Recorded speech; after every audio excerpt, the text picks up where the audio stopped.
A dúvida que nunca foi 100% esclarecida. É possível medir inteligência? Medir a inteligência da pessoa? Não tem como medir. Ai, como assim? Ah, é tão difícil de responder isso. Com fita métrica. Um teste que completa um século de criação diz que é sim possível medir a inteligência em números. O que esses personagens têm em comum?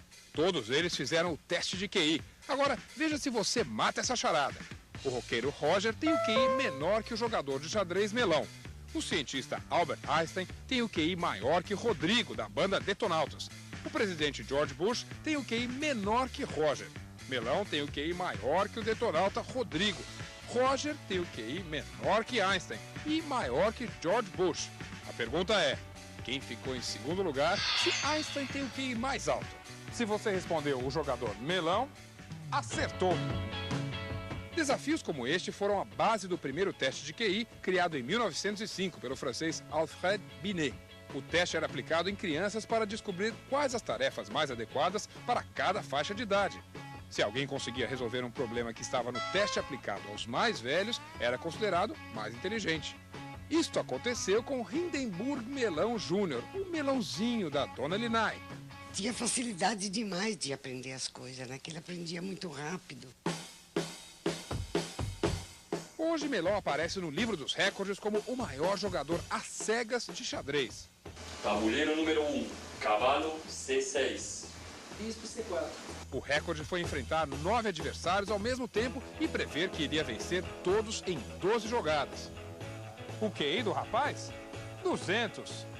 Com base na escala Stanford-Binet, o QI considerado normal vai de 90 a 109. Acima de 140 é um resultado que só 1% da população mundial alcança. Mas quais serão os pontos fracos de um gênio? Se você pedir para ele andar 3 quarteirões e virar à esquerda, ele se perde. E em casa? A gaveta é isso aqui, ó. É isso aqui. Mágicas e mágicas. E tudo bagunçado, né? Porque ele é bem desorganizado. Mágica também é paixão de outro geninho, o cantor Roger, do Traje a Rigor.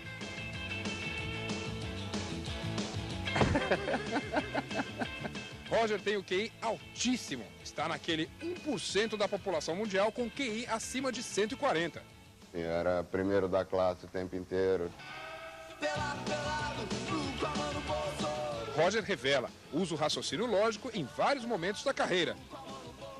Tanto na habilidade de aprender o próprio instrumento, ou aprender como tudo aquilo funciona, como compor. Durante o show, perceber se a plateia está gostando, não está gostando, fazer as modificações necessárias, tocar a música um pouco mais rápido ou mais lento. Existem outras formas de inteligência, por exemplo, existe a inteligência musical, existe a inteligência artística. E essas pessoas são capazes de produzir muito, têm um interesse muito grande pelas coisas nas quais elas estão ocupadas fazendo. O Fantástico convidou a banda Detonautas para fazer um teste de QI. O problema é que é muito diferente um do outro. Assim. A lógica é não ter lógica. Resultado, a média de QI foi 108. Rodrigo, o guitarrista da banda, se destacou, 133. Internet, música, compositor, escreve letra, música, todo mundo tem as suas aptidões, mas ele realmente é um camaleão dentro da banda. 40 minutos, são, sei lá, 30 questões. Então você tem que partir para o que você sabe. Se você tem alguma dúvida, começou a questionar, não sabe fazer, vai para outra.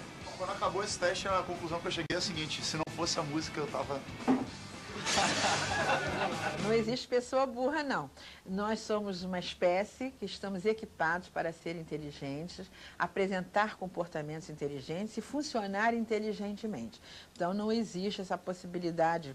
Até porque uma das diferenças da espécie humana para as outras espécies é que nós temos a comunicação.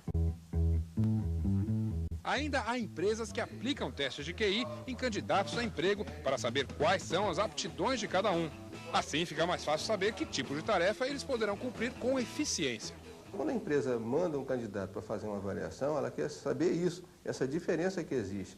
Esse potencial maior para desenvolver uma atividade ligada, por exemplo, à matemática, ligado a alguma coisa que necessite de uma atenção concentrada mais alta, que necessite, por exemplo, de memorizar coisas com mais facilidade. O que é importante é o seguinte, o QI mede um potencial, uma possibilidade, mas na verdade, assim, o que a pessoa vai fazer com esse número, eu posso usar esse potencial para me envolver com as pessoas, para fazer coisas para as quais eu tenho habilidade, ou se eu for uma pessoa doente, uma pessoa infeliz, eu vou tender a usar as minhas habilidades contra mim. Então tem pessoas que insistem em fazer coisas para as quais elas não têm a menor vocação. Seu sucesso depende de você. O meu caminho me levava a acreditar que eu estava certo, que eu era esperto e coisa e tal. Cara sinistro das horas...